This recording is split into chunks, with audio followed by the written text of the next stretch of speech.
This is the Filmcast. We are about to dive into our review of Avatar: The Way of Water. What we're going to do is we're going to start by talking about the format in which we saw the film. Then we're going to talk about overall thoughts, and then we're going to try to do as detailed of a plot breakdown as we can. So let's get into it, folks. Before we even talk about anything about the story of this movie or how much we enjoyed it, I want to talk about the format. Now, I saw this movie in 3D Dolby Atmos with a So did I. variable frame rate. Jeff, did you So see did it? You That's saw the it? way Okay. I saw it as well. In And- fact, the longest I've ever driven to a press screening. They did a theater that they don't usually use, and drove quite a ways to get there. But it definitely had a variable frame rate, which I noticed quite frequently in the movie. And so Devindra? specifically, so I also saw it that way at the AMC Lincoln Square. Pretty much my favorite theater on earth. Actually, I was in New York for 3 days. I managed to see Avatar 2 at that theater. So yes, that worked out. But I saw at the Dolby Theater there too. It's variable frame rate. But to be clear, it is using the 48 FPS high frame rate format in some scenes. And then it goes back to 24 FPS in other scenes. And the way he did it is kind of ingenious too. So it's all very cool. Yeah. Well, I wanted to start by asking you guys, what did you think of the variable frame rate? It sounds like you really enjoyed it, Devindra. So yeah. It's I've written about this stuff before. If you look at my work in Engadget, my write up of Gemini Man, where I talked to Ang Lee about how he implemented high frame rate stuff.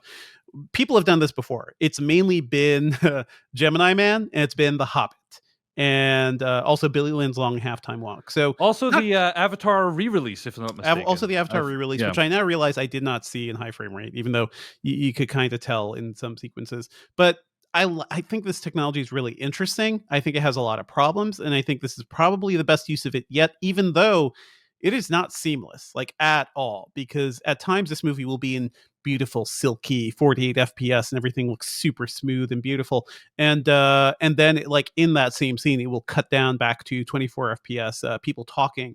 And the issue with high frame rate that people have had since The Hobbit and since Billy Lynn is that scenes with people just talking look uncanny. Like they look hyper real in a way that you're like, the magic of movies is gone. And that's always been a complaint.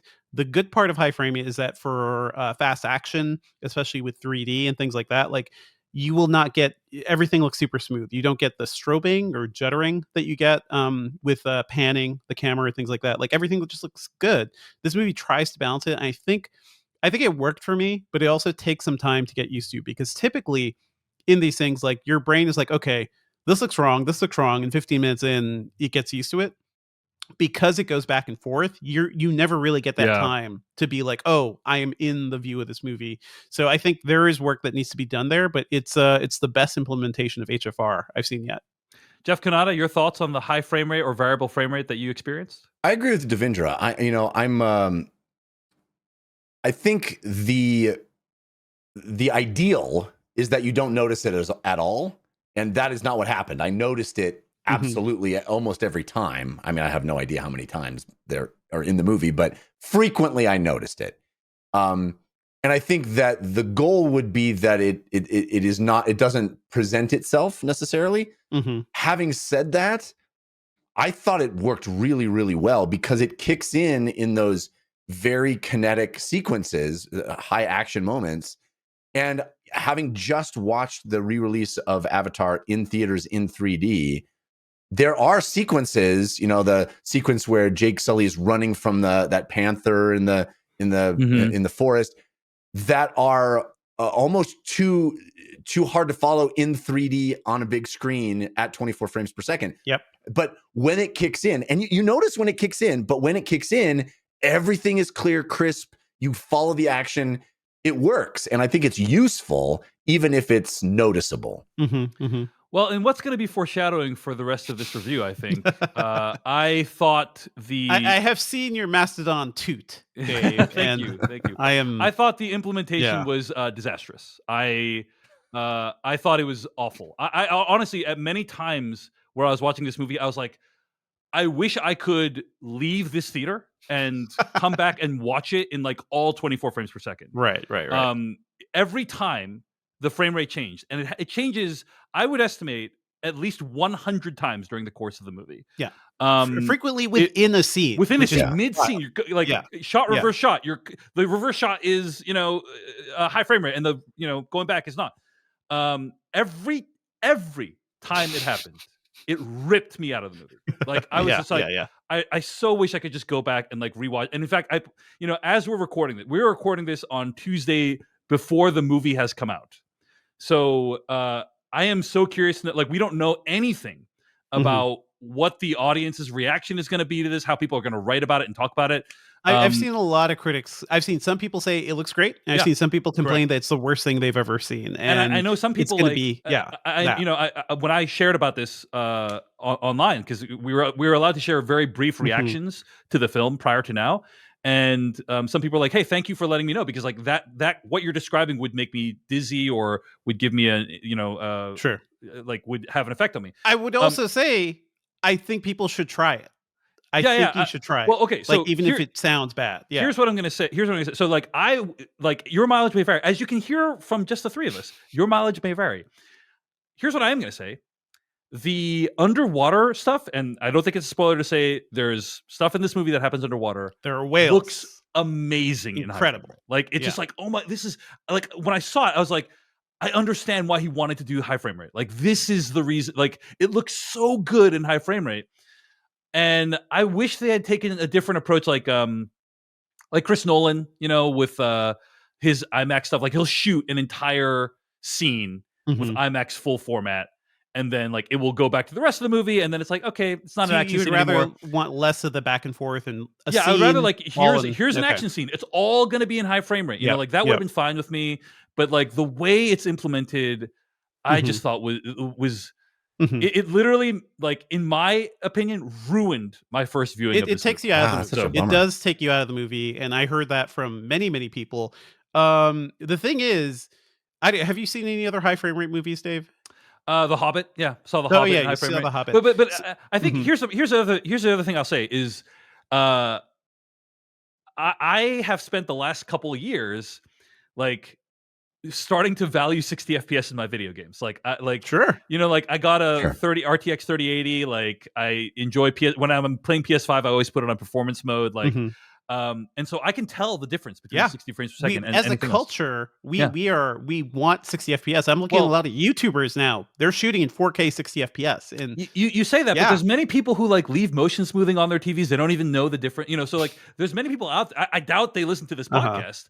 But if you are out there and you don't care, or that kind of stuff doesn't bother you, like motion smoothing doesn't bother you, you can't tell the difference. Or they like it. Or you like it. Then you'll probably enjoy the implementation in this film. So your mileage may vary. All I can do is couches it as, if you have bad taste. No, I didn't say you have bad taste. I just said if you leave motion smoothing on your TV, if you don't pay attention, if you don't listen to this podcast, maybe you'll like it. That's exactly how you framed it. So I'm not trying to be insulting of the audience, but I legitimately know there's people who like just. I think there's a big. I think honestly, it works really well for the action scenes. And I think it works really poorly for dialogue scenes, which is what we've said. And that's exactly how it's implemented. That's not exactly that. I don't think that's accurate. Like it will, there's shots in the action scenes that are at 24 frames per second. Like that's the problem. It's very weird. Like maybe it would have been better just to like do a whole scene at 48 FPS, but also watching anything in high frame rate with people just talking, it's weird as hell. Yeah. If it's just like static things. It's the problem with The Hobbit. Like The Hobbit is, oh, yikes. Why did they shoot this on video when, And the thing with The Hobbit is that Peter Jackson never like shifted the way he was shooting to take account for like the hyper realism 40 FPS. So all the sets looked bad. All the costumes looked awful. And maybe with a movie like this, it's less of a problem if it's all artificial. So they have made some progress there, but it still looks bad for dialogue. I think that's a great point, Devindra, which is that like the best that high frame rate looked in this movie is way better than anything I saw of high frame rate in The Hobbit. Like for sure. Just in terms of like how it feels and how it looks and kind of the texture of it, like. And there's never a moment that's equivalent where I'm watching characters that I'm supposed to think are in a movie, and it looks like I'm watching like a bad video of them. That never happens in this movie. Yeah, the few times we get live action people, they're in like sets that are probably built to take into account that these cameras are looking at things at a higher higher Mhm. refresh rate. One thing I want to mention, there is a movie that actually took high frame rate even further. The best way to see Gemini Man, which I think nobody was really ever able to see, yeah, was 120 FPS. right. 4K 3D, and I was probably lucky enough to be one of the few people to see that at the Dolby screening room in New York, but that looked incredible. But I can tell you it looks good, but you won't See, believe the problem me is until you we see need it. Yeah, more frames. more frames. Not that, it's not that 60 is too many. It's that it's not enough. It's not enough. Well, there are choices we need to make.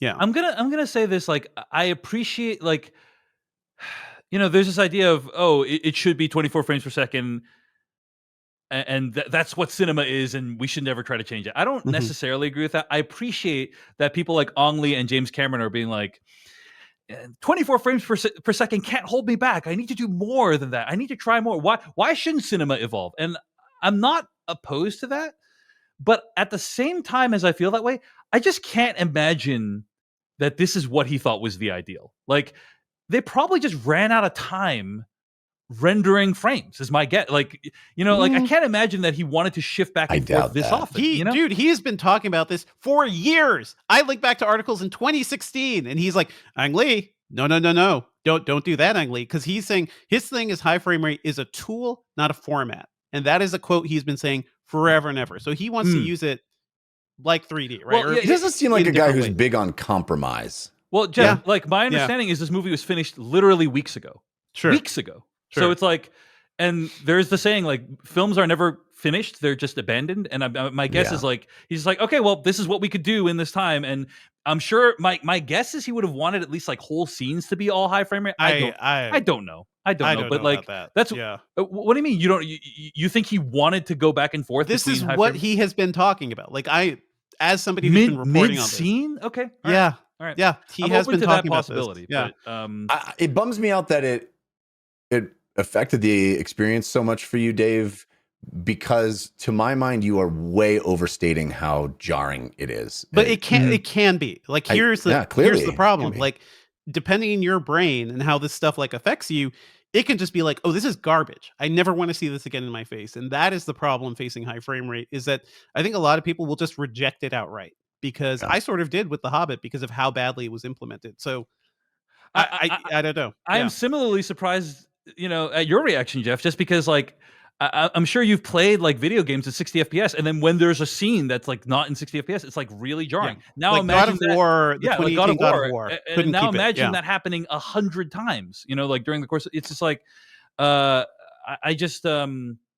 I think it's only because I've gotten used to 60 FPS or higher frame rates. Like if I hadn't started looking at a bunch of 60 FPS stuff over the course of the last few years, maybe I wouldn't feel it as much. And to be clear, 60 FPS is where we were like maybe a decade ago in gaming, because now, like, I'm looking at 500 hertz monitors. People want frame rates like as much as they can, like their eyeballs can take. 240 hertz is like the standard. The tech guys for monitors say like our eye refresh rate is probably around like 700 hertz, right? So some people are trying to like pump this up as much as possible for really fast gameplay. 60 FPS seems actually very little right now, but because of how movies just have not moved on much, it seems weird.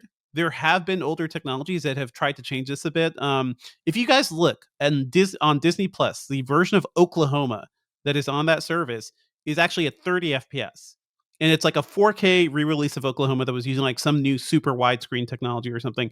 But it looks uncanny and it looks really smooth, but it looks interesting. So I don't know. I think we got to explore some of this stuff. It's interesting that the possibility, Devindra, that you raised, that like this could have been intentional, because he doesn't want it. He doesn't want it to all be high frame. He wants to deploy it like selectively, which is just like I'm just not on board with that. It's really jarring. Like, it is really jarring. I'll admit. Yeah. I'm so curious, like, what people think about it. Like, we have no idea at this point. So, like, obviously, we'll see your emails at /filmcast@gmail.com. We'll see people's tweets and TikToks about it. I'm so curious. Like, feel free to share your thoughts on how the high frame rate worked or did not work for you. But I'm glad that we have like a diversity of perspectives on this podcast about this issue. So I'll make one prediction. I think there will be a huge generational divide for this Mm. because the kids are used to their 60 FPS on Fortnite and everything, right? Like, and they're used to YouTubers kind of cranking things up all the way. Some car reviewers I watch regularly are now doing 4K 60 FPS. And it actually, I don't think it looks as good as their older videos, but they're doing it because people want it. So there is like a rising demand for this. Yeah. But let's just be clear. I love 4K 60 FPS too. Like, I'm not saying I don't like it. It's just the trend. It would be like if you're watching a YouTube video that's 4K 60 FPS, and then there's many shots that are 24 FPS in it. Like, that's the issue I have. Is not with 4K 60 FPS or anything higher frame rate. It's with the jarring transition between the two of them. And I wish it had just been one or the other for longer sequences. One thing I want to point out too, like the way Cameron kind of did the 24 FPS stuff is that the entire film is actually running at 48 FPS, and for those slower scenes, the dialogue scenes, he's doubling the frames, so your eyes are seeing double the frames and just can't quite tell. It is fascinating, like what he's doing here. Yeah. As opposed to like actually projecting it at 24 frames. Exactly, because you can't do that. Our projectors can't do that. When Peter Jackson was like, every theater needs high frame rate, that was like a massive push towards getting new projectors into theaters, and it was a disaster because it looked awful in that movie. And I think a lot of theaters felt that was a bad investment. So Cameron's kind of working with the tools he has right now and the projector tech we have right now. So at the end of the day, I've gotten this question a lot after I posted about it. It was like, how can I know which format I'm seeing the movie in? And I actually don't really know at this point. Like, if people you go, so there's a good, if you search IMAX, the Way of Water screenings, there's a good breakdown on Reddit. But there are multiple IMAX projectors, or if you get like the big ass IMAX theater, you will most likely get HFR. If you have high frame rate. Yep. High frame rate. If you have certain of their dual laser projectors can do it as well. Some can only do 2K 3D and high frame rate. So, and that's IMAX. If you go to an AMC Dolby theater, it's guaranteed. Yeah, you're getting like, that's if you go to Dolby, you'll get the variable frame rate. So for me, Devindra, like, honestly, I'm like, my wife is asking me, which screening of Avatar: The Way of Water might you see next? I'm like, I want the cheapest, the shittiest one you got, shittiest one you have, so I can watch I can be guaranteed there's no variable frame rate for this one, baby. So anyway, I'm glad you guys worked. I'm glad the high frame rate worked for you guys, and it did work for me at some points.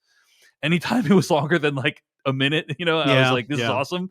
But it overall didn't work for me, unfortunately. So anyway, those are some thoughts on the format of Avatar: The Way of Water.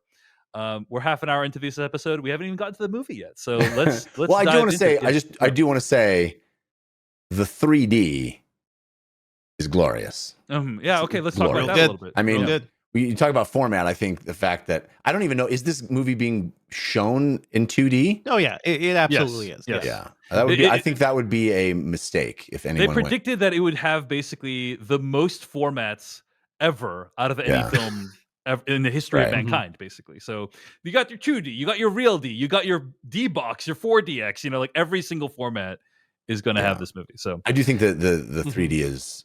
That's why you would go see this movie. Yeah. I will say for this one, in preview of our review, I guess, at least if you watch this one in 2D, it's still a good movie. So, Well, let's dive into our overall thoughts on Avatar: The Way of Water. I'm going to read the plot summary from the studio. Quote, set more than a decade after the events of the first film, Avatar: The Way of Water tells the story of the Sully family, the trouble that follows them, the lengths they go to keep each other safe, the battles they fight to stay alive, and the tragedies they endure. End quote. All right, folks. Overall thoughts. Opening volley. Devindra Hardawar, hit us. So it has come to this. I have said I wasn't interested in more Pandora stories. I have said I was worried about James Cameron spending all of his time here in this universe. And you know what, folks? I can finally say, I see you, Avatar. What? Yes. I think this movie is a triumph. I think this movie is fantastic. It's a sweeping epic. Cry, Devindra. Well, I will still put down the first movie, Jeff, because hold your horses. But it is an epic. Like, this is what you want from an epic, cinematic experience. It's a sweeping story. There's a lot of great action. It's a really personal story at the same time. It's a story about #family. It's a story about the lengths parents will go to protect their children. It's about man's endless desire to, reap more capital from the environment. It's about all these things, and it looks great. And I think the best thing is that it's not James Cameron writing the script himself, because I think that was like such a I don't know, killing blow for the first movie for me, where it was basically all tropes. I hated like most of the dialogue in the first movie.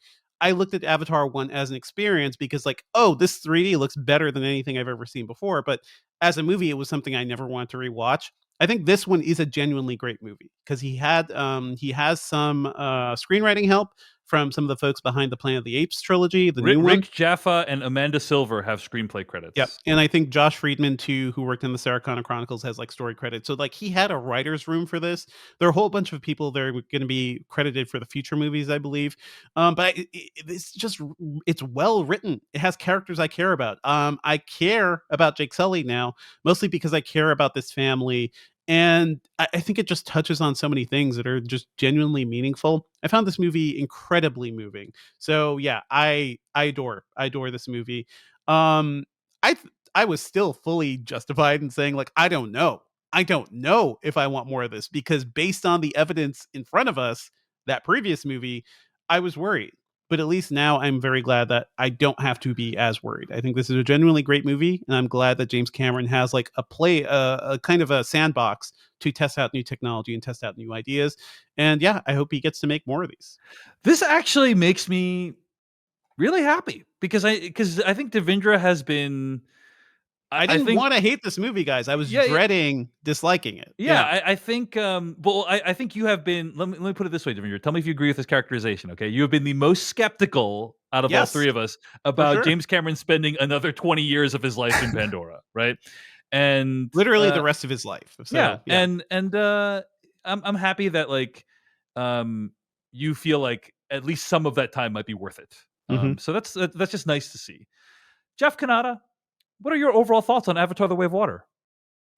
Well, Dave, I guess you could say my overall thoughts on Avatar: The Way of Water are best summed up in the form of several limericks. What a treat! What a treat! Here we go. This room has an unmentioned elephant. It's the notion of cultural relevance. This sequel's so good, it rightfully should make that question itself irrelevant. I don't know about rewriting risk history here, but okay. Here's limerick number 2. You ready? Here we go. I'm ready. My body's ready. To those who expected this faster, thinking every delay meant disaster, your schadenfreude just got destroyed. Behold, a filmmaking master. I don't think we're being hyperbolic enough, Jeff. Can you give me one more? Sure. Here's one more. My new god is named Cameron. Telling Dave there's no the was farcical. And watching him squirm was cathartic. Well, The Way of Water could not have gone harder. It earned its definitive article. I'm clapping. Wow. I'm clapping. If you can't see it here, I'm clapping. Those are my 3 limericks for Avatar: The Way of Water. You ended with an inside joke. So for those who don't know what Jeff is talking about there, Jeff and I for many episodes debated the existence of a the in front of the way of, or way of water. Yeah. I was like, it's the way of water. And then Jeff would come in and say, actually, there's no the, David. And he was dead wrong every time. Every time. Yeah. And also, Avatar: Way of Water just doesn't work as a title. I don't get it. Yeah. I would agree. It doesn't flow as trippingly. The Way of Water. It is The Way of Water. Yeah. Guys, this is why you hated it. This is why I go to the movies. That's why I go to the movies. I mean, I love all kinds of movies. You know that? I like small movies. I like movies with just 2 people in a room talking for an hour and a half. I like all kinds of movies, but this is what I go to the movies for. It's the dream that I'm always chasing when I go to the movies. Big, audacious, exuberant, impossible filmmaking. I mean, it is working on the highest level, imagination and storytelling on the grandest scale. This is the thing. You go into this movie and you come out of it thinking, how is this even possible? I want to watch this movie again as soon as I possibly can, just like I did with the first Avatar. I want to see it again and again and again and again on the big screen in the movie theaters. It's an experience. I got home from the screening and we were not allowed to bring guests to the press screening. My wife said, "How was it, honey? Did it live up to your expectations?" I said, "We need to find a babysitter because I want to take you to this movie. I want to bring people." That's how it was with the first Avatar. The reason I saw it 6 times in the movies, I kept bringing more different people to see it. I want to like sit next to someone while they experience this movie for the first time. It's magic. It's beauty. It is. I love being in this place. That's why I want to see it again and again. I love being in this place. And Cameron takes the time. I mean, this is a 3-hour and 10-minute long movie, but he takes the time, and I'm so grateful he does, to just let you be in this place and experience the beauty of it and sort of explore it. I mean, there's whole sections of this movie when you're just living there. You're just like seeing documentary footage at times. Yeah. You're just exploring the beauty of this place with him, the wonder of this place. And it takes the time to feel joy. Why is that so rare in movies these days? It takes the time to just be joyous, to say, "Oh, look, here are characters in this world experiencing joy." Is there drama? Is there sadness? Yes, all of that happens in this 3-hour and 10 minutes. But there are large sequences where it's just exuberant and joyous and beautiful and wonderful. And you're just in this place. Like, I mean, guys, I cried multiple times in this movie. Several of them were just like crying at the beauty and there's a grin on my face the whole time. I mean, it is, it's an amazing experience. And there are, I would say, 0 shots in this movie that don't include some CG character of some kind, you know? It's very much like he just went to another planet and made a movie there. That's what it seems like. It seems there are. I mean, the way the movie's shot. We talked about this when we talked about the first Avatar movie again a few weeks ago. He shoots these movies not like they're effects movies. He shoots them like they're a regular movie, and that's a credit to how it's shot and the volume and how he can have handheld camera and all that stuff. But there are long sequences in this movie where I kind of forgot I was looking at CG characters. I was just looking at characters. I was just looking at characters emoting and acting and living and relating to them. And there are sequences where there's 4 or 5 kids sitting in a circle talking. And I never thought, "Oh, I'm looking at a video game," or I'm looking at I'm looking at all CG. You just buy into this world. And I mean, there's one shot in particular toward the end of the movie where there's this really intense thing happening. And then he pulls the camera back and you see water splashing up and we're far away from it. And it's that's what you would do if you're on set and you could pull the camera back and you don't have to render that water. And, but he still does it. The whole movie is shot in a way that makes the effects they're still wondrous and spectacular and overwhelming and gorgeous, but they also recede into the tapestry of the story, and you get to just live in that place and be in that world. And that is, it's like magic. It's like watching magic. And there are sequences I genuinely don't know how they did it. Before we get into it, Jeff, I just want to take a quick break. So let's take a quick break for sponsors, and I want to hear more from Jeff Kanata about his thoughts on Avatar: The Way of Water coming up right now.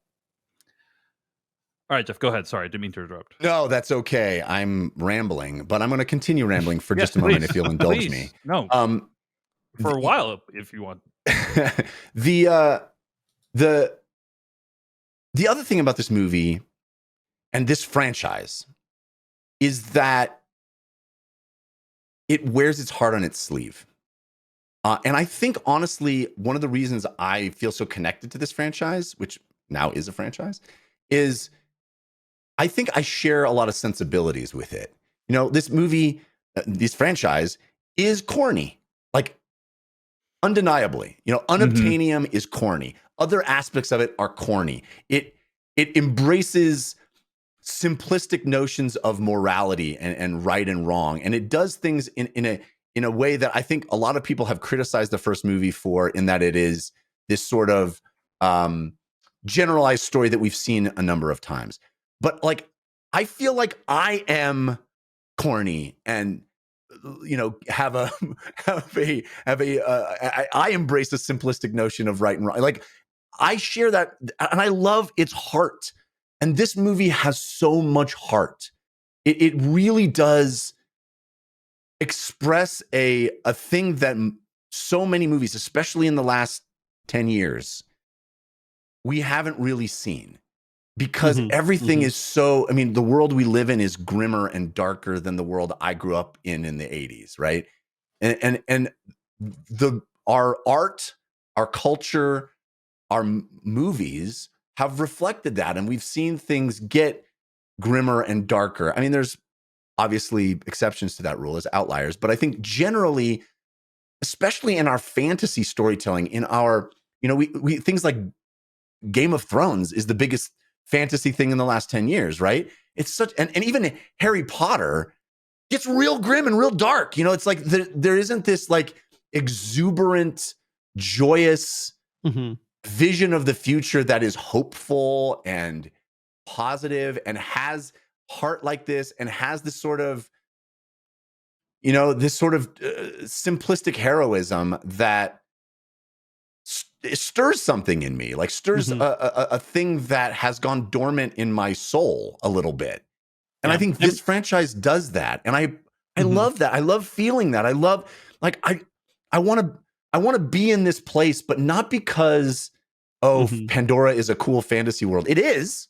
And there's so much more of it we get to see, and so many new cool ideas. Like, it's such awesome. I mean, we'll get to some of it in spoilers, but such awesome, like, new technologies and new stuff that we get to see. That's awesome. That's just like, on a pure awesome level, is awesome. But that's not even what I'm talking about when I say I want to be in this place. It's just like the feelings it conjures, the way it wraps me in this intense feeling of competency from the filmmaker. Like, I know I'm in good hands the whole time. I know there's so many details, so many little things that didn't have to happen that way, but happen that way and just are just the perfect way for that to happen. There is nothing like this. There is nothing.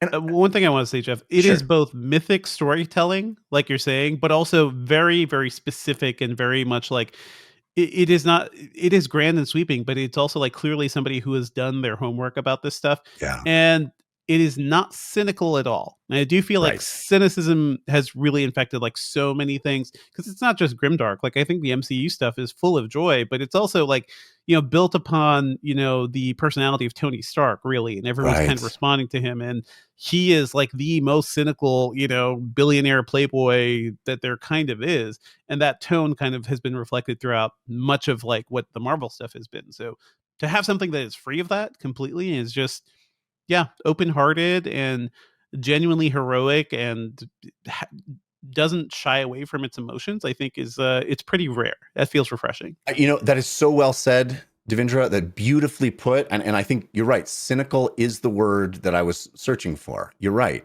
And so much of my you know, my life when I was doing the Totally Rad show and sort of starting in the public eye and being, you know, front facing to an audience in that way, a lot of what I wanted to stand for and the message that I liked putting out into the world is that cynicism is the enemy, right? Be less cynical, like care more. And cynicism has been thrust upon me, and in a lot of ways.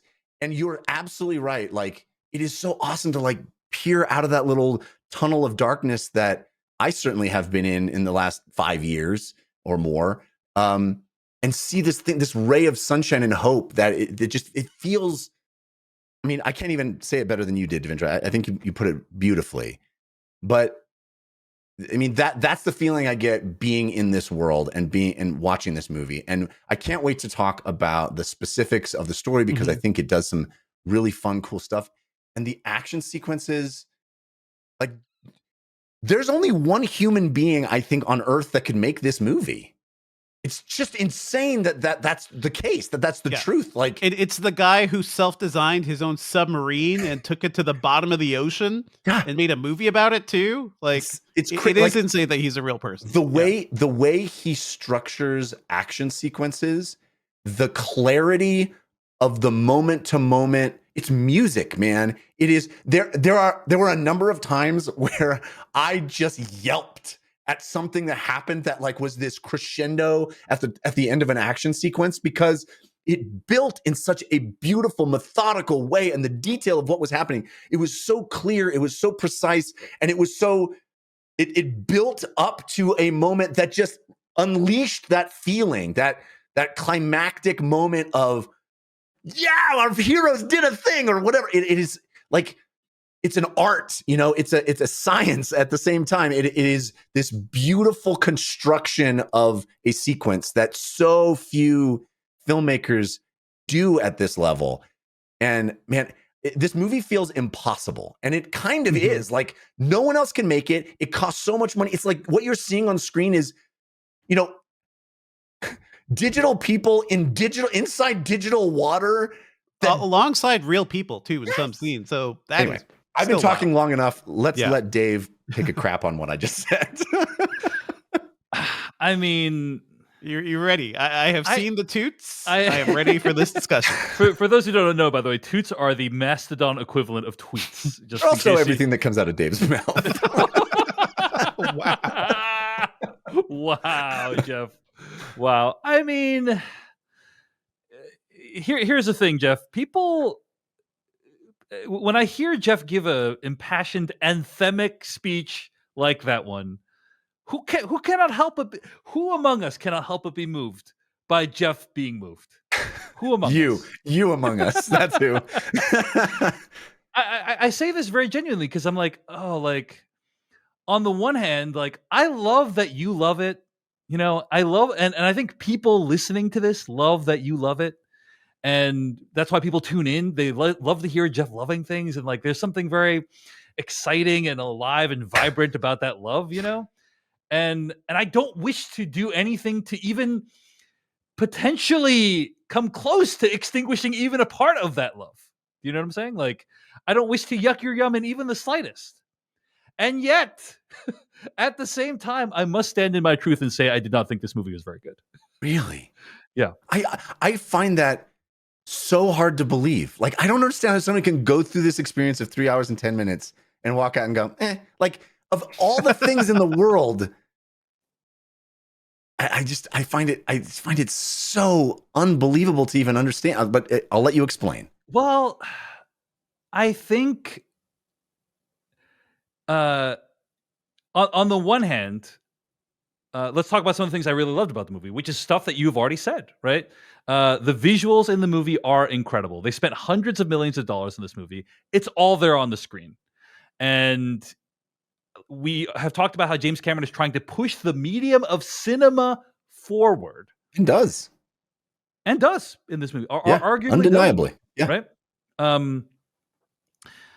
In particular, the underwater stuff is just like you've never seen anything like it before in a theater. There's a shot of one of the characters like from beneath, and the giant whales above them, and the sun is outside the water. I'm like, this looks like the best planet Earth shot I've ever seen. Right? He's just like, it's one thing. It looks like a nature documentary, except it's all alien creatures that they dreamed up.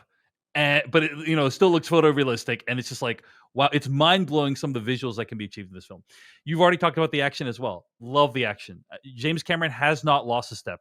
Whenever there's an action scene in this movie, it's amazing. Like it's just like, wow, it's so thrillingly shot, edited, and there's multiple moments that we'll talk about in spoilers where I'm just like, I can't believe I'm seeing what I'm seeing. It looks so cool, what I'm seeing.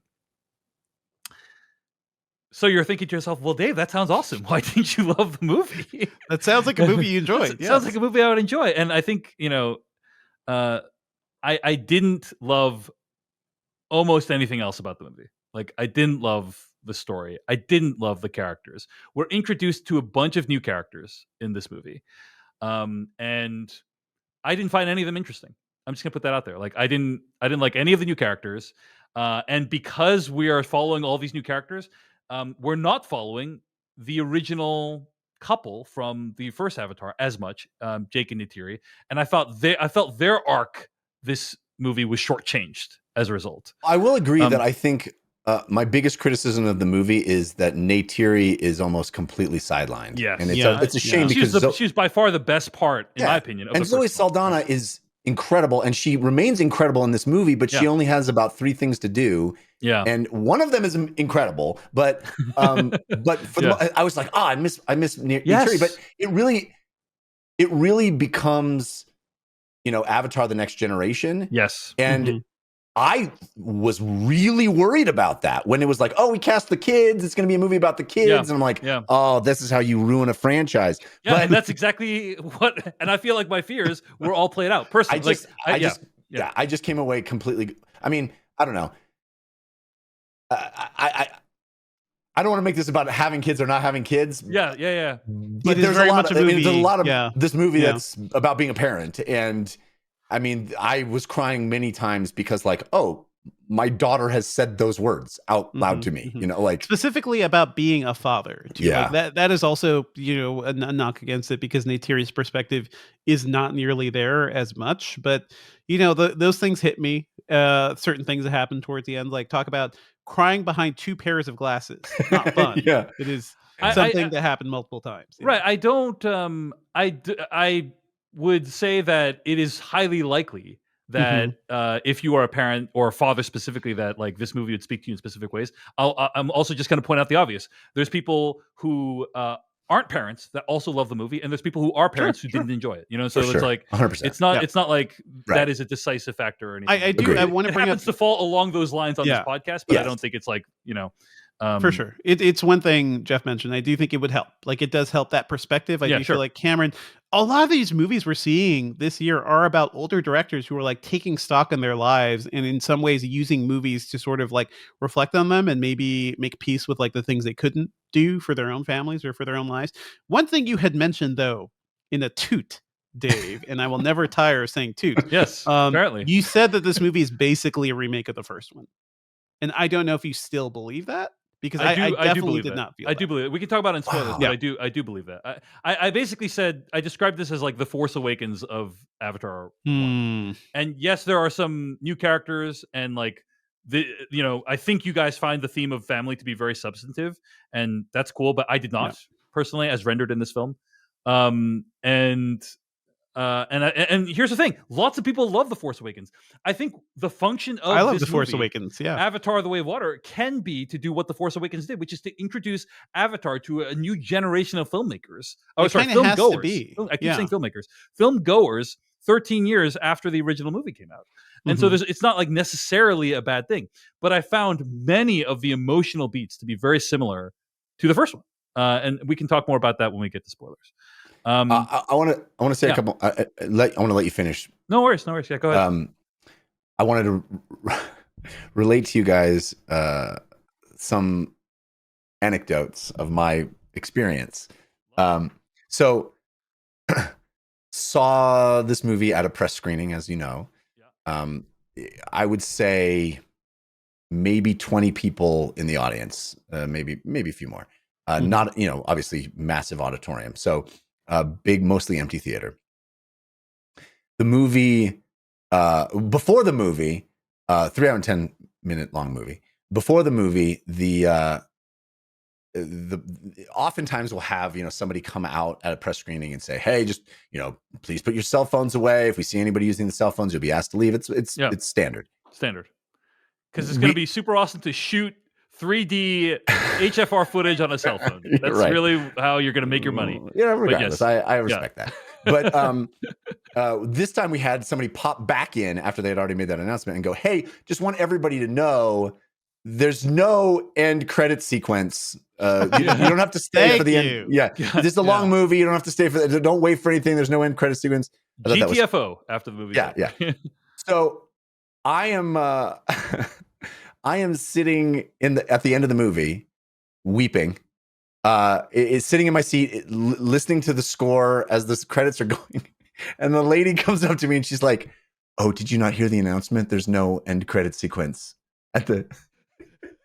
And I'm like, I'm having a moment. Let me just sit with this. I'm having okay, a moment here. Yeah. So I get up and I leave the theater. I don't know if this happens to you guys. I suspect it does, but oftentimes press people will be standing at the door asking the critics just quick thoughts, like just what did you think? Yes. Both of the press people are occupied by the time I get out, but as I walk by, I hear another critic who I'm not familiar with. I don't know who specifically it was, but another critic standing there talking to the press person, and he says, and I quote, "God damn it, I did not want to like this dumb movie." As I walk by. Yeah. Couldn't help himself. He walked in not wanting to like it. Couldn't help himself. I walk into the bathroom. 10-minute movie. I gotta pee afterwards. I walk into the bathroom and I finish what I'm doing, go to wash my hands. Another guy washing his hands next to me. He just turns his head. I don't know who this is, never met him. Turns his head and looks at me and he goes, "James Cameron, man." Yep. Well, is it while you're like at the urinal? Or No. We're washing our hands. You're washing. I do miss theater conversations at the urinal. This has happened to me multiple times. James Cameron, man. But I thought, there's your review. There's your review. James Cameron, man. Yeah. I mean, it's so fascinating to hear people's reactions, because I left the theater and I was like, oh. Everyone's going to agree with me. Everyone's going to hate this. Everyone's going to think that movie wasn't that great, other than the actions and the visuals. And as we're recording this, I'm just intensely curious. You seem to be turning green. You seem to be gaining a menacing grin of some kind. Well, anyway, let's take a break for sponsors. We'll be back with more thoughts on Avatar: The Way of Water. All right, folks. Anything else to say before we get into spoilers? What was your P strategy going into this, guys? Because I specifically had a strategy in mind, because I thought it was going to be at the big old IMAX theater at AMC 68th Street, which is one of the best screens on earth. It's also a disaster if you need to use the bathroom, because it's like real big ass IMAX with huge rows and no aisles in between. So you're in the middle of there. If you're in the sweet spot, you're not leaving. You're trapped there. So I was like, okay, I'm gonna take a side-ish seat, and maybe if I have to walk over a couple people, it's not as bad as being in the center. But it ended up being at an AMC at a Dolby Vision screen, which had nice full rows in between. Everybody could get up. You could go use the bathroom. You don't really annoy people. I ended up not having to go to the bathroom at all. Yeah. But what was your concern? What was your planning for this? I didn't, I was going to roll the dice, and I ended up, I went right before. Yeah, that's what I did. And then I didn't have to go during the movie. So. Our screenings started at 7 p.m. and at 6:58, I went up and went to the bathroom to make it as that's the way to go before as possible. Yeah. But I didn't find myself having to. I mean, I was just enthralled the whole time. I was like, if the movie, I couldn't have even told you it was 3 hours and 10 minutes. If they had started it again after I was done, I would have sat there and watched it again. It was I didn't really feel it either. And there are sometimes in some movies where I'm like, I just gotta go to the bathroom. I'm not having a good time here. I need a break from this movie. Never really felt anything like that during this. Yeah. All right, folks. Well, shall we get to spoilers for Avatar: The Way of Water? Start talking about the plot in depth? Yeah.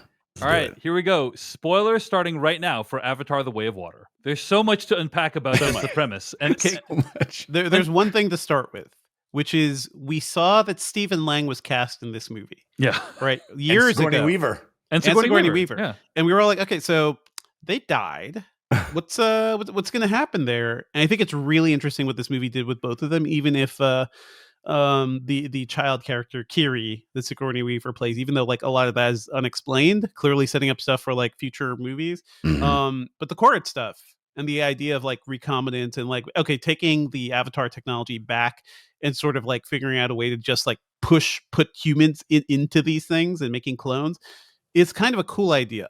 I kind of dug it. I don't know how you guys felt. Oh yeah, I thought it was so efficiently conveyed. Like we don't spend an hour dealing with it. It's like, this is how it, one video message and we're in. Yeah, I thought that was so like boom. Yeah. I agree with the economy of like how it was conveyed, but that was my first big disappointment with the movie. I was like, how, like the whole here's ultimately like what my big issue with this movie is, right? Is Avatar 1 felt like a monumental event in these people's lives. Like it felt like, oh, we're going to divide history into like before and after Avatar 1 happened, right? Avatar 2 felt like a chapter in these people's lives. It's the beginning of a new trilogy, it feels like. And as a result, like I liked it quite a lot less, and also felt it repeated many of the same things in the first film. One of the big ones being it's Quaritch again. Yes, he has Na'vi powers now, but it's Quaritch again, right? But well, I think this movie in a lot of ways is Quaritch's movie. And I think we're going to see an evolution of Quaritch over the course of the next several movies, because he basically goes through the Jake Sully story himself and does it his own way. And I think it's so interesting to see that like two sides of the same coin and how he retains his sort of dark heart through it. And I think, with the revelation of him having a son and the way the son saves him at the end, I think all of that is going to play large in the next over the course of whatever this trilogy's story is. There's like a Darth Vader narrative going on here with Quaritch, I kind of felt, but also the movie, I think, humanizes him in ways that are really, really interesting. First of all, we didn't know anything about a kid in the first movie, right? Like that's just like, hey, by the way, Quaritch had a kid and the kid couldn't go to hypersleep, or the kid couldn't like go to cryo. So he's here now. You set that up, but also this Quaritch is a clone of the memories of the first Quaritch before his death. Yeah. And it's also about him dealing with that and seeking revenge for himself. And it's so rad. It's there's so many things going on that I think are really fascinating. Yeah. This movie's like throwaway ideas are like killer sci-fi ideas. Like, I love how Quaritch just treats himself like a different person than his clone was. Like, I'm not your dad, dude. That's that other guy. Sure, I have all of his life memories and experiences and basically am a carbon copy of him, but like, that's not me. I like that alone is such a fascinating sci-fi concept of like, are you is the clone you? Should it have to pay back your personal business loan, or it ends up being like he is pretty much his dad. Like it is that bond, that connection is still there. So the spider stuff, I felt like that was kind of annoying. And also I feel bad for that actor who is probably in these very cold sets and is in freaking Tarzan loincloth the entire time. Yeah. Poor dude. But poor man, guy. Yeah. The interaction between a real person and a CG everything in this movie is incredible. Unreal. I mean, not unreal, real. It looks seamless. It looks seamless. I agree. It looks seamless. It looks unbelievable. Really yeah. But yeah, I mean, I thought that that the sequence where Quaritch and his men come to the final battle location from the end of the first movie, and he finds his own corpse, which he has no memory of happening. Yeah. It's cool. It's cool. It's an incredible moment, and it's like harkens back to Terminator and like stuff that he was working with. Crushing skulls. This movie harkens back to everything James Cameron has done. Like there's which Titanic cool. sequences at the end. Like it's so rad. But like that moment where he picks up his own skull and he looks at it and then crushes it. Like that's cinema, dude. That's cinema, because you don't know what's going through his head, and then you see him crush it, and it's like cinema. It's Shakespeare too. Yes. It's like pure visual storytelling. Poor Yorick, I knew him. It's like it's awesome. I am him. Yeah. Yes. I would say that the Quaritch stuff is some of the stronger stuff, and like when he takes the skull, it invites you to think about how you would feel in that situation where like you happen upon like your own death, basically. Yes. You're a witness to your own corpse, and like Have you guys he played didn't know the what game? happened to him. Yeah. He didn't It's amazing. know. And then they find it and they watch the video. It's like I've never seen that particular version of that sci-fi idea play out like that. And then like the way the skull is so tiny in his big avatar hand, like it's awesome. Devindra, what were you gonna say? Have you guys played the game Returnal? Yes. Which I think kind of explores similar territory too, and is similarly like creepy and interesting. But yeah, this is why I'm like, sure this movie does follow some similar beats of the first movie, but I feel like there's a lot more going on here, right? Because it's not just Jake and Neytiri, it's not just Jake like stumbling into this whole thing and being a leader like an idiot. It is him trying to be like, okay, I've done the whole hero thing. I just need to keep this family safe. And I do feel like in this era right now where we're like, hey, that in the pandemic era too, like that is something that's just always on my mind. I think of their big excursion from the forest to the ocean to very much I can relate to. And I know you can too, Jeff, of being like, okay, well, it's not safe here, so we got to go there. And that is also very dangerous, but let's go there and resettle. There's a lot of that in here. I also do appreciate the fact that Jake Sully remains a big dum-dum too. Like he's not like the super enlightened person, because he's like not a great dad. Neytiri's like, these aren't soldiers, these are your children.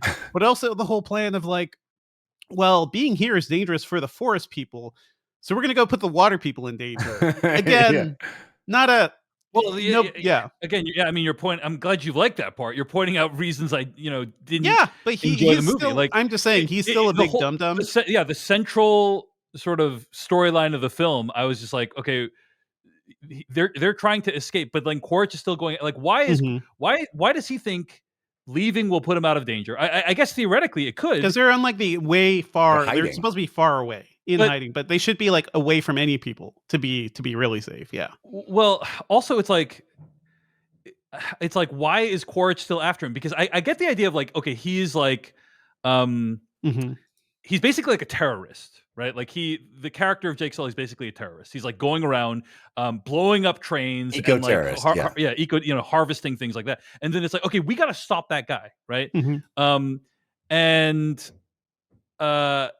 So then he like flees and goes away. So then but if he's no longer leading terrorist acts, like why do they still need to? Well, because it's a twofold thing. Quaritch also wants actual revenge for his own death. Absolutely. And also like justifying his own existence. Like basically you have this movie gives us Edie Falco in a mech suit. I'm like, I also want to be like this.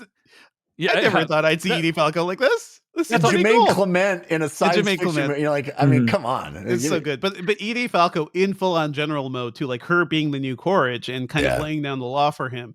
It's also like a thing she wanted. Like they're here to like bring the peace for the humans. That involves taking down the biggest human traitor that there is. He's also become the thing he hates. Yeah. And he literally wakes up as the thing he's always hated, and one person is responsible for it. So he has the added benefit of the military, his employers want that person dead. And so he's like, yeah, give me that mission. This is the best. I was born for this. Yeah. And so when that person becomes less of a problem for the military, it doesn't become less of a problem for Quaritch. Quaritch still wants that dude dead. I totally understand why Quaritch wants him dead. Okay, so that I get, but it felt like such smaller stakes to me than the first film, right? Sure. The first film felt like I could convince myself like, oh, maybe like this will actually stop the sky people from ever coming back to Pandora. Like maybe if they succeed, like we're going to repel them forever. And it felt so like consequential and important, like a prophecy was being fulfilled. And this one just felt like it's a blood feud. It's like, hey, it's a revenge mission. And it's like, okay, that's not it's not like completely devoid of any merit, but it's just more like the first one just felt like so weighty by comparison. That reading of the first movie too is one of the things I really disliked about it too, is being like, oh, well, we blew up these machines, we sent them back to their home planet, and all our problems are solved. Right. And I don't think that's a good story for one movie. That's not a good story for, if you're going to continue this as a franchise. And also to me, like, that's a level of unrealism where I'm like, I feel like if you're actually trying to say something about humanity and the way our relentless drive for capitalism will like force us to destroy pretty much everything that's beautiful and that's made of nature, I feel like no, humanity won't. They will be back, and the question is, what do you do after that? And So this is the beginning of a longer story, yeah, basically. and I was okay with that. Cameron has been explicit about this in the Mhm. interview that you talked about on the show a few weeks ago, Dave. He was basically like, we have these great adventure stories, and then we don't talk about what happens to these Right. people next when Right. they start a family. And that's exactly what this movie is about, is like, now we have this great war hero who saved the world, starts a family, and now that's exactly what Devindra said, is his biggest quest now is protect the family. He doesn't say, let's stay here and defend the world and save the people. He's like, let's run. We're running because I got to save my family. And this notion of like the sins of the father come back and are visited on the children. And I think that's a mythical story trope, and I think works very, very well here in the sense that, yes, maybe it doesn't have the level of save the planet stakes, but it is that question of like, well, what next? Now the most important thing isn't what it used to be. Now the most important thing are these children. And I thought that worked for me. And I also liked how it shifted the spotlight to the kids. I thought I was going to hate that. I thought that was going to annoy me. But I like all these kids, and I thought their interactions between each other, their interpersonal dynamics were really well drawn and lovely. Mm-hmm. We haven't even really talked about the teenager Kiri in this movie, who's played by Sigourney Weaver. Massive surprise to me. I don't know if you guys knew this going in. So there were a whole bunch of interviews that landed a couple of weeks ago, and I think I specifically told you, Jeff, to stay away from the internet because Stephen Lang was out there talking about Quaritch. Like a lot of stuff was happening, and I was like, oh, okay, now we are starting to see how all these things fit into place. But certainly surprising. I thought that was an amazing thing, and it's kind of proof of concept of what the notion of performance capture has always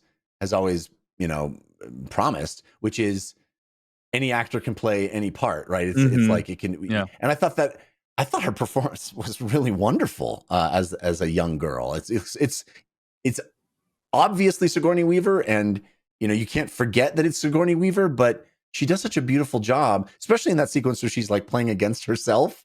I thought she did such a beautiful job of like embodying this young woman.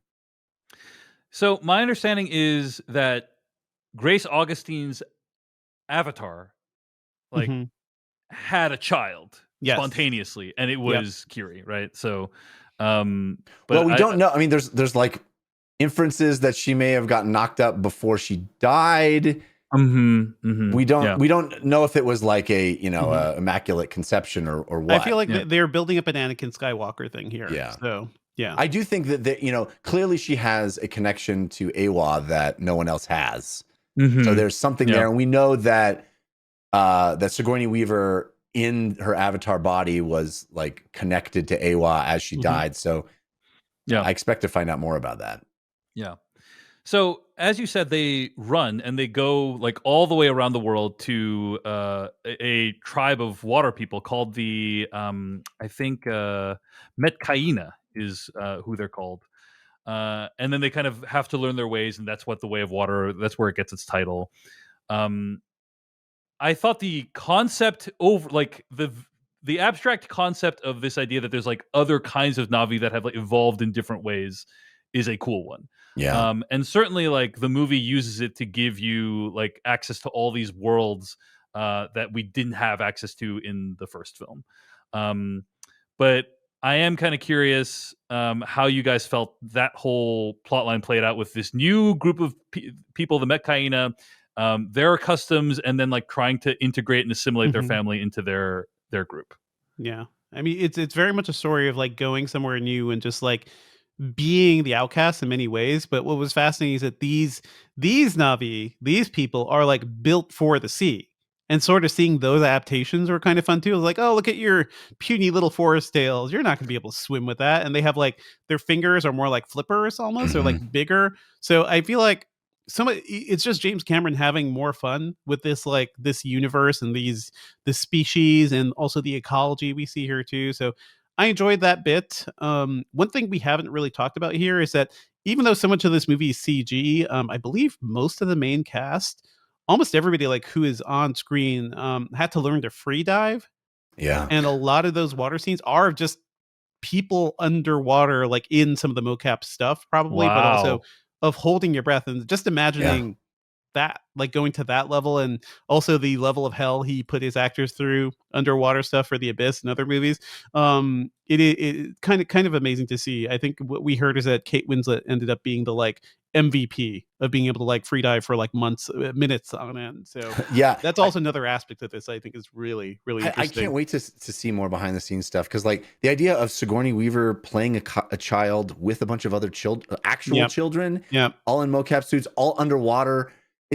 And it's neat that they had to learn to breathe correctly and hold their breath for long periods of time. And that's the text of the movie. Like the characters have to learn to breathe and hold their breath.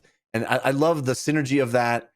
I mean, that whole sequence to me is what is one of the things that separates this from sort of a normal movie.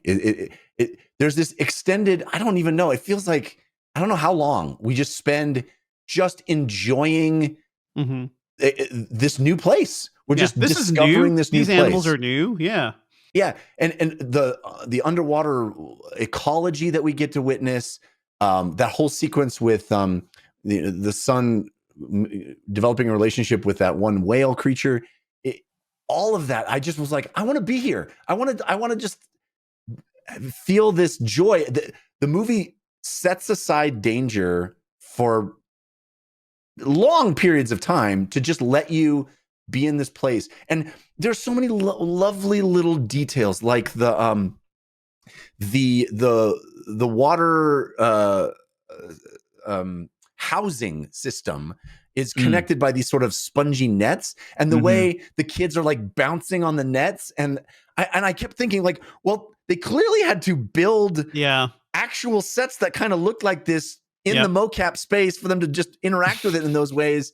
But it adds so much, and there are so many wonderful, just awesome details, like how they learn to ride the water creatures, how they then can interact with the water creatures. And there's like a sequence where they're just kind of run to the end of a dock, jump off, call for the creature swims under them, they catch the harness and are just it's like fucking rad, dude. Just rad stuff. And it just makes you go, this is, when I was a kid, I went, oh, I want a lightsaber. You know, that's the kind of feeling you have. Like, I want an underwater creature to ride around on. I want to learn how to breathe, to hold my breath for minutes. It makes you go, I want to see the world, because the world is full of wonder. Mm-hmm. All right, let's take one last break for sponsors, and we'll be right back with more talk about the plot of Avatar: The Way of Water. Go ahead, Devindra. Talking about the little things, I do appreciate just the way this movie also just gives us the overall setting of Pandora more too. Like specifically, I think it's easy to forget Pandora is a moon of a much bigger, planet, and there are sequences in this movie where it's like, okay, eclipse is happening, it's nighttime, and the camera just pans up and you see the sun like arcing behind the parent planet, and it's just like, it is beautiful. And the way it's even rendered is sort of like, you sort of see like what you would imagine eclipse would look like from Earth as well. It's those little things. It's like, it takes the time to look up. It takes the time to like look around and show us like what this world is like for people, which makes it feel all the more real. But as somebody who's always like, I've always wanted to be like, okay, I'm just on a moon of another planet, and I look up and I see a giant, body in the sky. How would that work? And this movie really gives you that too, more so than the first one. Yeah, the sequence we're talking about specifically, this like section of the movie where we're sort of just learning about the new water tribe, it feels almost like a vacation movie, like this wonderful excursion into this new place to discover. And man, I loved that part. Dave, were you not connecting to even that sequence? I certainly connected to parts of it. I think the Metcaina are clearly meant to be a stand-in for Pacific Islanders. And you can tell by like the tattoos on like they're meant to evoke that Mm-hmm. kind of thing. And I mean, my only complaint with that is just like, you know, I think this movie does do a good job of showing you like these new worlds and new like the visuals are the best part of the movie for me, right? For me. Um, but when I talk about a lot of the stuff from the first one being repeated, it's this kind of stuff. It's like, yes, people are going through the same journey. Yes, it's with like a different kind of thing, but instead of the Ikran this time, it's with like the underwater creature.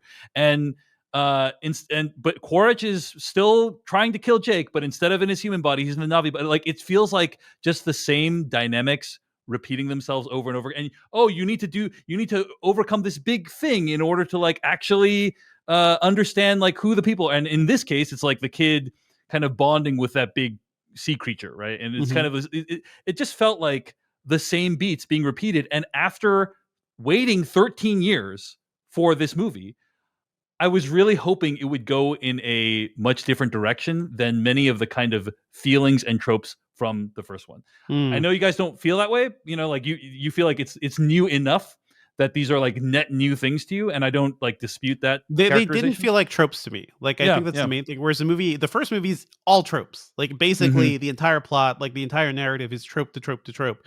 This felt real and fleshed out. Yeah. It's the first movie is about like people extracting. It just this movie to me just felt really all over the place.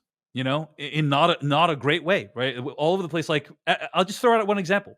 About 2/3 of the way through the movie, we find out like why these people are hunting these huge sea creatures, right? Which is their brain juice or whatever like is basically the fountain of youth. So A, it's basically like unobtainium. B, it's weird that they're saving that reveal for like 2/3. It feels like they're just like, oh yeah, we got to give them a motivation for hunting these things, and let's put that in 2/3 of the way through the movie. Like it's just is like, okay, and like throughout the whole movie, those people aren't the main, Right. like, they're not the main people. Like, right, it was Quaritch just saying, hey, you got a boat, you whale people, like, we're gonna follow you. It is, yeah, I agree. It feels maybe it's repetitive, repeating the same themes of like but we're it's not. extracting. Like the real villain is like extracting from the environment, like Yeah, capitalist extraction from the environment, right? Which it's is the it exact is same. different. Like, just like in real life, like, we do it in many different ways. For sure. And right now And they're just showing I us like thought another Avatar way. 1 Yeah. covered that material. That's all Just I'm one saying. material though. Like, and unobtainium is like, okay, unobtainium is mining, but what humans do is we often just like we also reap the natural world in many ways, like of living creatures. This brought to mind the whole idea of whale hunting, which was a big thing for a long time. Like, whale oil was a big thing, and it's not like a subtle analogy there, but Yeah. it's kind of the same thing. Yeah. I think the movie tries to be about many things. It tries to be about, capitalist extraction from the environment. It tries to be about family and found family, and it tries to be about, um, a lot of different things, like what it's like to try to assimilate into new people, balancing the um, priorities of being a father with the priorities of being a leader, and like all these things. And it's so ambitious in all the different things it tries to, that like none of those things really landed for me, right? So that's kind of like how I felt about it.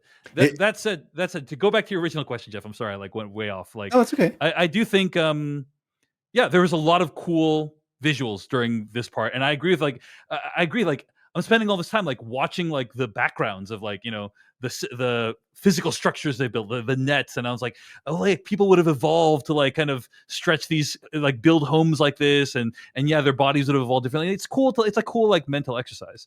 But it's world yeah, building, right? It's world building. It really does feel like it expands the universe of Pandora. There's so much new to discover, and you're discovering it alongside your main characters. And I found that to be just a delightful process. And you can make the parallel, I guess, the Ikran to the water Ikran, whatever it's called. the water Ikran, yeah. But it didn't play out exactly the same way, right? Sure. I found it was its own, like its own new way of exploring that world, and watching the kids sort of get the hang of it, and how each of them handled it differently. I thought it really didn't feel like a repeat performance. Well, man, to compare it to The Force Awakens just feels so reductive to me. I'm sorry. Yeah, you're honestly, Dave, what's happening is that my heart is breaking that you didn't have the kind of experience that I had. I'm so sorry. I don't want to. No, that's the thing. No, I don't. No. I feel bad about that. I don't want you to. I'm not trying to make you feel bad. I'm Yeah. just saying that that you're my friend, and I want you to feel what Devindra and I felt when we saw this movie, which was like, oh my God, this is great. Well, okay, let's talk about kind of the movie coming to its conclusion. And I think this is like the conclusion of this movie really does, like the last 30 to 45 minutes, I think really does sum up like both what's great about the movie and what I don't like about the movie, right? Which is the last 45 minutes, just like in the same way that the last 45 minutes of Avatar 1 are basically one long, very good action scene. Incredible. Yes. Right? Yeah. Every time James Cameron puts people in close quarters as water is slowly rising towards him, it's like, you're in for a good time. The part when Neytiri is trying to like run away from the water, like filling up the book, it's like, holy crap. And then like the camera like changing perspective. I was just like, this looks so good. Dude, that entire sequence with the individual boats on the water, like and how I mean, I want to like break down that shot for shot because it's fucking amazing. It's amazing. And the whole I think my favorite, I don't know, 10 minutes of the movie, 5 minutes of the movie is the whale versus Clement's boat. Like what if whales decided we've had enough? We're gonna mess you up. So incredible. And then how it ends with the dude getting his arm trapped with the cord, oh my gosh, and then pops up. Dude, I yelped at the end of that in my theater. I was like, woo! It was so here is why I find I can enjoy those scenes with you guys. Like I'm like, oh, this is so fun. It's awesome. I love it. But I find it to be ideologically or thematically, however you want to call it, incoherent. Because you think about the first movie, right? Where like the first movie is all about like, oh, we have to be like one with the land, one with the earth, one with like this planet that we're on. Every living creature has value. Like let's commune with each other. Like the communities where we get our value, and like the creatures are where we get our value, and blah blah blah.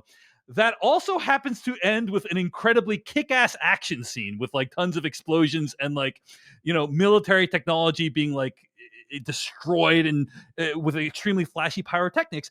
I personally find that to be like a clashing dissonance. You find it dissonant. Dissonance, right? Yeah. Same thing with this movie. Where like, here's the thing.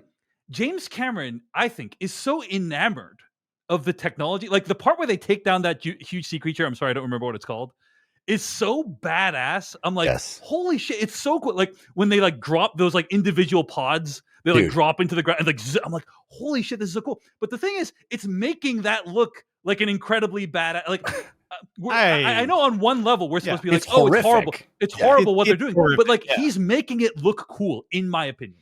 And I think there's ways he could shoot it or do it that don't make it look cool. But I don't. I think it looks cool. I think it looks cool in the way that I appreciate any time in a movie you see experts doing something they're experts at. Yeah. But he doesn't need to show it that way. Like, but these are people that do, what he's conveying is that these people do this a lot. They do it a lot. They have a way of doing it. They don't give a shit. Yeah. He's showing their amorality at this. Like, and what is the result? Is one little bit of a gland of this enormous creature, and the kid even asks, like, so you just waste the rest? Yeah, you throw away it's upsetting. But I guess this is kind of like the same complaint of like, and people have differing sympathies to this complaint of like, does Goodfellas glorify being a gangster, right? And it's like, well, if you look at the plot of Goodfellas, no, it doesn't, because Henry Hill ends up like his life is destroyed and he loses everything, like, and it's a big high and a huge low. But like at the same time, I think Martin Scorsese makes looking like a gangster seem pretty cool. And I think that's an issue with that movie, and I feel the same, people disagree. there's no person. I mean, the movie does so much heavy lifting to make you care for the whales. Yeah. You know, like I don't think there's any, you have to be a sociopath to be like, you know, the thing that I want to be doing, I want to be hunting those whales. You know, it literally explicitly states that they're hyper intelligent creatures that feel more feelings than human beings do. But we don't care anything about that. At the end of the day, you know, at the end of the, I mean, that was interesting. They're like, they're smarter than humans. They feel, you know, but at the end of the day, it is a similar dynamic between Avatar 2 and Avatar 1, where it's like these movies both have similar themes. In this movie, it's about like embrace the way of water and like look, there's sea creatures here that are like, you must respect their history. They're like humans. They're smarter. They're better than humans. And like to destroy them for, you know, 8 ounces of brain juice, like is completely horrifying. And then to also just have like an incredibly kick-ass action scene at the end where like, you know, but they're fighting against their oppressors. They're fighting against the people who are threatening to take down this beautiful relationship with nature. I don't think you seem to understand like my feeling of dissonance in the first film. So I actually don't. I know Devindra doesn't, but I'm saying Jeff did. So like, it's literally just the same feeling. It's the Na'vi fighting I'm just saying against it's the same feeling. Yeah. Okay. These explosions wouldn't be happening if the humans weren't coming and trying to fuck shit up. You know? Yeah. That's it is a pure visceral response to that. But I don't really feel it. I don't even see the Goodfellas connection too, because that is more okay. Maybe to some degree. Yeah, the idea of becoming a mobster. That's a bad example. That's a bad example. You know, but like, let's just sorry, finish what you're saying. But, so one thing that happens in this movie, like you got to look at the things we're not really talking about, and look at Jermaine Clement's character, who is there on that boat, and his entire vibe is like, this is horrible. But also, he is a scientist who is being like getting funding, I think, from this company. Like he is basically working in tandem with this, and that itself is like a whole other plot line about how science will basically do evil things to justify its means at times, and scientists will do this. But a great theme that was covered in the first movie. Yes, I mean, okay, was it not? Was it not covered in the first movie? I think it was, right? Like that's what I'm saying. It was. Well, I feel like to the same extent. Yeah, I mean, yeah. So Grace was kind of doing that, whereas here I think it's Kairos were covered in the first Aristotle, Dave. Like it feels so like. We covered. Check that off the list. Never have to have a story about that again. I do feel like Jermaine's character. You can tell me it's okay to repeat stories, but then you can't then dispute my assertion. It's doing it differently. It's doing it differently. Yeah, it's doing it differently enough for you, and it wasn't different enough for me. That's all I'm saying. Okay, anyway, go ahead. But no, acknowledge the difference is what I'm saying. And Jermaine Clement's character is genuinely like, he is sick to his stomach the entire time. Like he is somebody who is wrestling with this. It's not the same as like the whole Na'vi project with Grace, what's her name and everything, because Augustine, with Grace Augustine, because at least that one was like, okay, we are learning about a new land, like we're doing something here. It does seem like Jermaine Clement's character like was basically like, yeah, I'm learning about this creature, but my entire existence is to destroy them. You know, like he has sold his soul even further. And he is still, you know, he was still trying to live with it during the movie, which is also, he has a lot of great lines too, of like, you know, what did he say at one point? It's just like, yeah, I'm over it or something. There are similarities, but it doesn't feel like so similar, like so exact to me. But more about the end. I know you want to talk about the end. Well, let me just do one more point on that real quick. Let me just try to align a couple of things that you've pointed out as being problematic for you, Dave, because I think they kind of align and may add some cohesion, actually, if you look at it from a different perspective. So, you know, we have the military who's interested in basically colonialism, right? In this movie, they've decided unobtainium isn't even really the most important thing. We literally can't stay on Earth anymore. We're going to have to move all these people out of here and live here. Yeah. That's what the military is doing. They're like, hey, we got this eco-terrorist who is really a problem. Let's get Quaritch out of deep freeze and bring him down here and see if he can kill off this dude. Quaritch is like, sweet. I wanted to kill this dude anyway because he killed me. Jake goes, I'm the reason that they're attacking right here, so I'm gonna skedaddle in someplace else, try to hide. Quaritch goes, oh, he's out of here. The military's like, oh well, we don't need you to kill him. We're not going to give you resources, but he's got his team. So what does he do? He has to go and find these private whaling team to help him out. He doesn't have the military support. He's got these mercenaries, these guys who are out there just making money killing whales, and he uses them. So it literally is him going rogue, chasing Jake Sully and his family because he has this revenge bloodlust. So it becomes two different things, right? The second part of the movie is like Jake Sully has successfully fled from the military, but what hasn't happened is Quaritch has given up on his revenge fantasy. So he has to find this thing that is a different way that humans are raping this planet, right?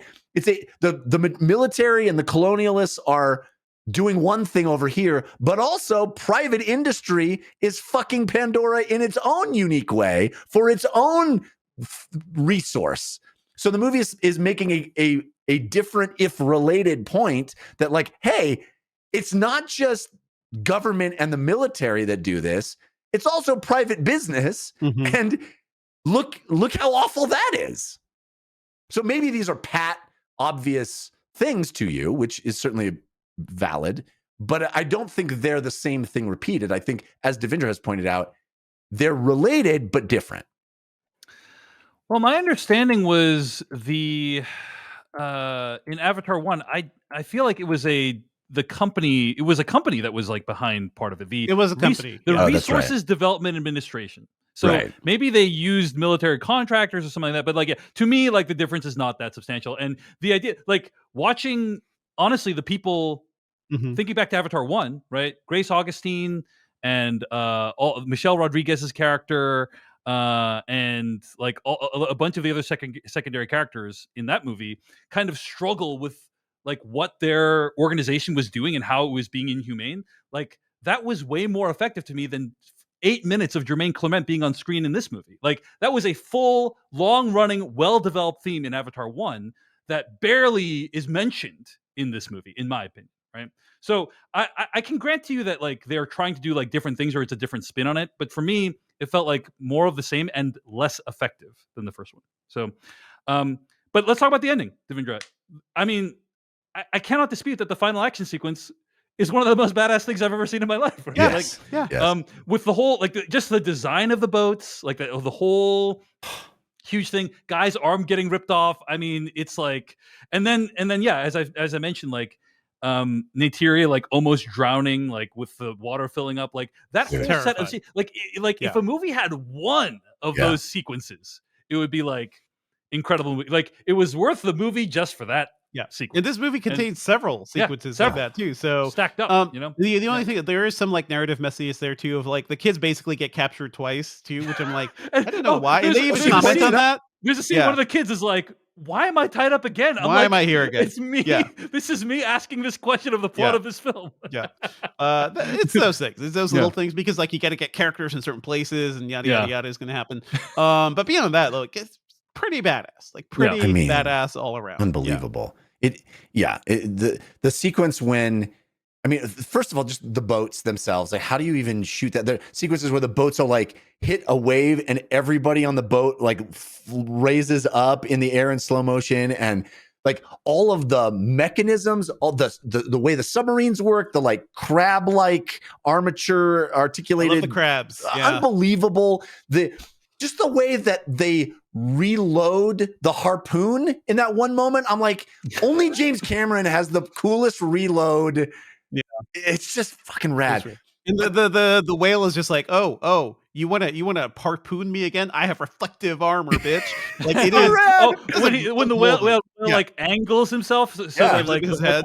That's pretty. Well, they say we got to go underneath where there's no armoring. You know, that's so rad. And then when that whole structure like goes, I mean, it's totally Titanic again, but it's still rad. Like when it tips over and people are going, how did they do that? Do they have? He must have that. He must have like that as a. It's like on a big gimbal. The entire volume is on a gimbal, so they're tumbling and falling. I mean, there's so many moments in water where we're like saving people in water, and I don't know how technological. These are CG characters. It's just nuts. It's wild that he brings to mind both Titanic and The Abyss, like in the same final sequence. He was like, okay. Great. Yeah, I love it.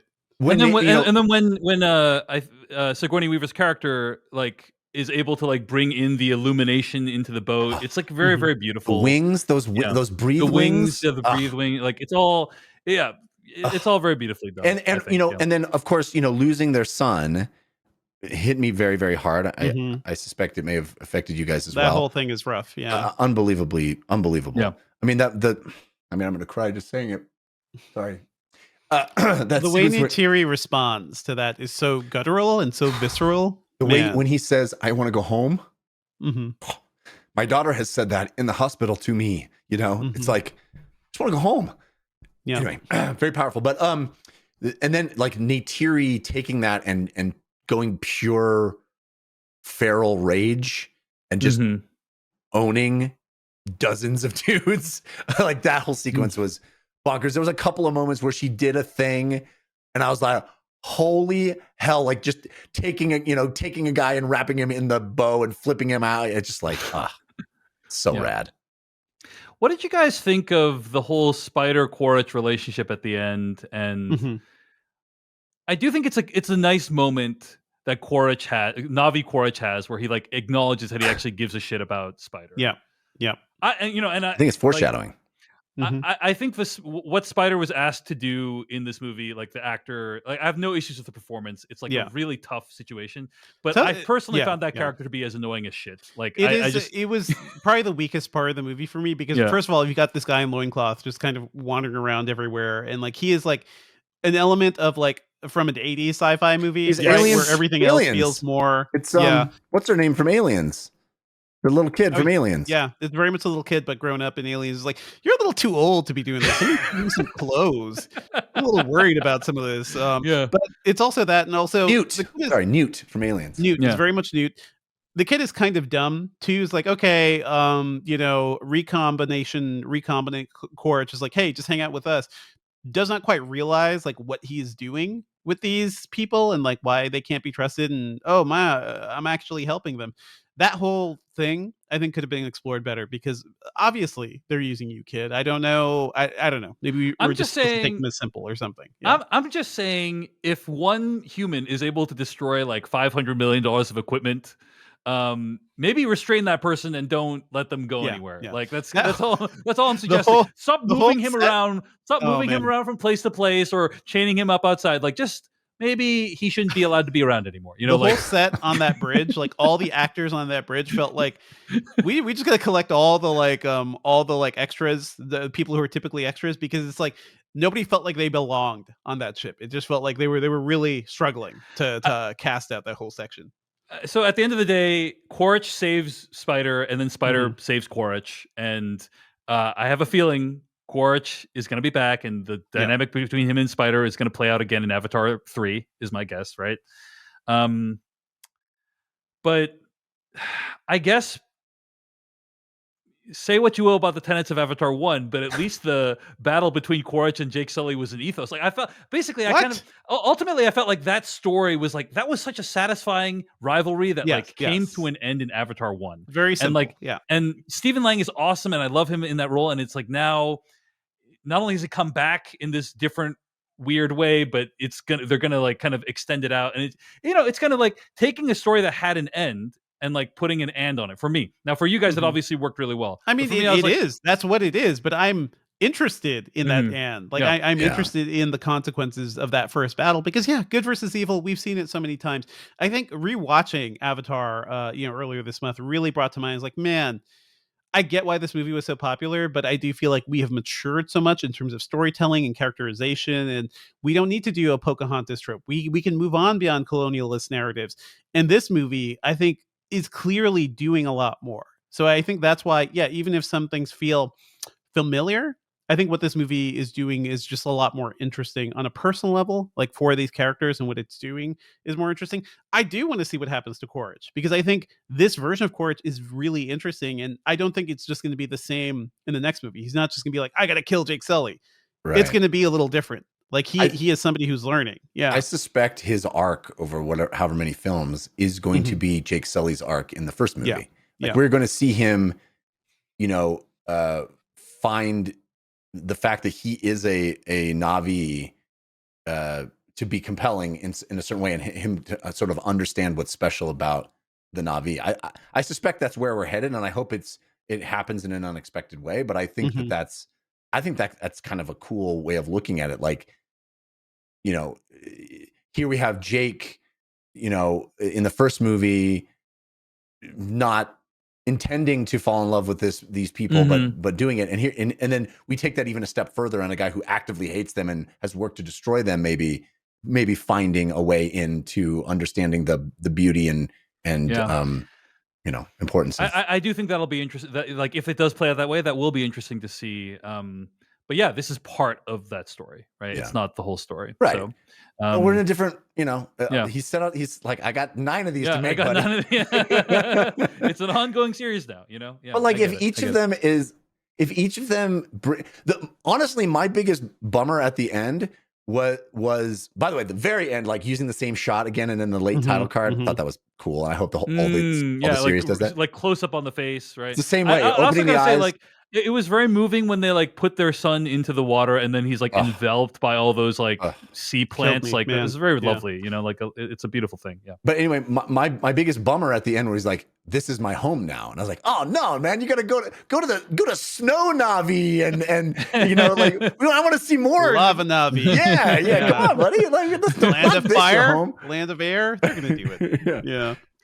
Yeah. Well, hey. I'm really grateful that you guys have been willing to hear some of my concerns, like issues. How the turns have tabled. Yeah. and I mean, you know, I went into this movie like part of a huge part of me is rooting for James Cameron. Like, yes, he's going to prove everyone wrong, and like, and I think according to the critical reception so far, he has. Like, people love this movie. Everyone but you, apparently. not everyone but me, but like, yes, I genuinely. I mean, I have texted people that I know didn't like the first movie, and I'm like, this one's gonna win you. I think it's gonna turn around a lot of people. Yeah, I think this is a better movie than the first Avatar, and I hold the first Avatar as one of my favorite movies of all time. So, I think this is. I mean, present company notwithstanding, I think this is going to really make people fall in love with this world in a way that even if they didn't fall in love with the first one, you know, they can. Yeah. One thing I'll say, I wish I didn't really like the score for the first Avatar, and they kind of it's somebody different this time, kind of using the themes from the first movie.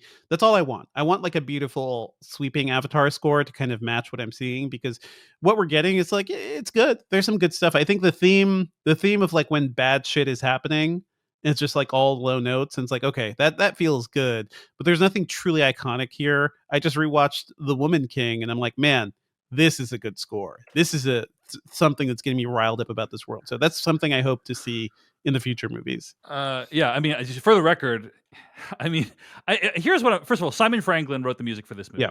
I think here's what I'm realizing doing this review is I liked Avatar 1 a lot more than Devindra Hardawar. That's kind of like we know that. And for the record, the movie in Avatar 1 is incredible in my opinion. Like, the James music? Horner wrote the music for that. He's obviously a legendary composer. He did Titanic and many other movies. I loved the score for Avatar. I've listened to it many, many times since then. It's one of my favorite scores of all time. This one felt very derivative and not memorable by comparison. Yeah, in my opinion, I agree. You know? It still feels very derivative. Yeah. But I thought Avatar 1 score is amazing. Like when I'm watching the trailer for Avatar 2, The Way of Water, like it uses a lot of the themes from Avatar 1, and like I get chills when I hear like the main theme of Avatar 1 in the trailer for Avatar 2, and the actual score for Avatar 2 like really doesn't lean heavily on that, in my opinion. It tries to do other things, and I don't think it's as interesting. I think my thing is it sounded like too many other James Horner scores. Like for certain composers, like when you can't differentiate kind of their melodies, it gets kind of hard. But yeah, if you dug it, teach their own, teach their own. But yeah, this is really revealing a lot about our feelings about Avatar, and that's fine. So, all right, 700 episodes, almost all of them revealing in some way our feelings about Avatar. 100%. It's really what this all is. Yeah. Well, actually, and we've spent a decade without Avatar. Now we're going to spend a decade with too much Avatar. When is the next one supposed to come out? I don't 2 know. years? I can't. In 2020, 2 years from now, basically. I can't believe it. Because a lot of stuff has been so shot. amazing. Yeah. But So happy. a lot of it has been shot. The thing is, here's the thing, and what's so amazing? We're in Schrodinger's Avatar box office release right now, right? Like, Yeah, we don't know. you know, how well this movie does in the next month is going to determine whether there's going to be an Avatar 4 and 5, right? Mhm. Like, Yeah. Avatar 3 is probably going to like, I'd be shocked if they didn't release Avatar 3 because they've already started working on it. Yeah. But Avatar 4 and 5 are not sure things. And how well this movie does will determine it. And as of this recording, we have no idea how well it's going to do. Yeah. By the time you're listening to this, they'll probably know. They'll have a pretty good idea of how well it's going to do. As of September, Cameron has said principal photography for Avatar 4 has already begun. So he's betting before it's been greenlit. You got to get those kids before they age out. You know what I mean? It's true. Yeah. I want to say one quick thing. I recently rewatched Willow, the original movie, Ron Howard movie, and you know, it's so funny to me what constituted an effects movie back then. You know? Like there are tens of minutes, you know, like an hour of that movie with not a single effect shot in it. Yeah, not a single visual effect. It's mostly like special effects. Like no. I mean, well, hair and makeup. I guess you would. Yes, that's what I'm saying. Yeah, but yes, but there's no. Like there's digital no compositing. There's no, you know, and that was a big effects movie for its time. You know, big fantasy effects movie. Yeah, I had a Willow like art book at the time. With big screenshots and stuff. Man. There's like, you know, you can count on two hands the number of like visual effects shots in that movie, and Avatar literally has no not effects shots in it. You know? Crazy. Well, folks. Again, I just want to say I'm really grateful to you guys for listening to my complaints. Really grateful for the audience for putting up with me as well. I mean, I think in the case of this movie, the love is overwhelming for this movie, and I just want to stand in the back corner and say, hey, you know, a couple people didn't like it as much. You want to recede into the bushes. A couple people didn't like it as much, and that's okay. We all still like each other, you know. But does anyone not like this movie? Needs a pooper. Every party needs a pooper, Dave. Indeed. But at the end of the day, folks, I think we can all agree it's really impressive that James Cameron made a sequel to Avatar. It sure is. Thank you so much for watching this video of the Filmcast. Check out these other videos that we have available, and be sure to hit like, subscribe, and hit that bell icon to get other videos from us in the future. You can also go to thefilmcast.com to catch all of our audio podcast versions of all of our episodes. And support this podcast at patreon.com/filmpodcast, where you can sign up for ad-free episodes and exclusive After Darks. Thanks so much to everyone who makes the Filmcast possible.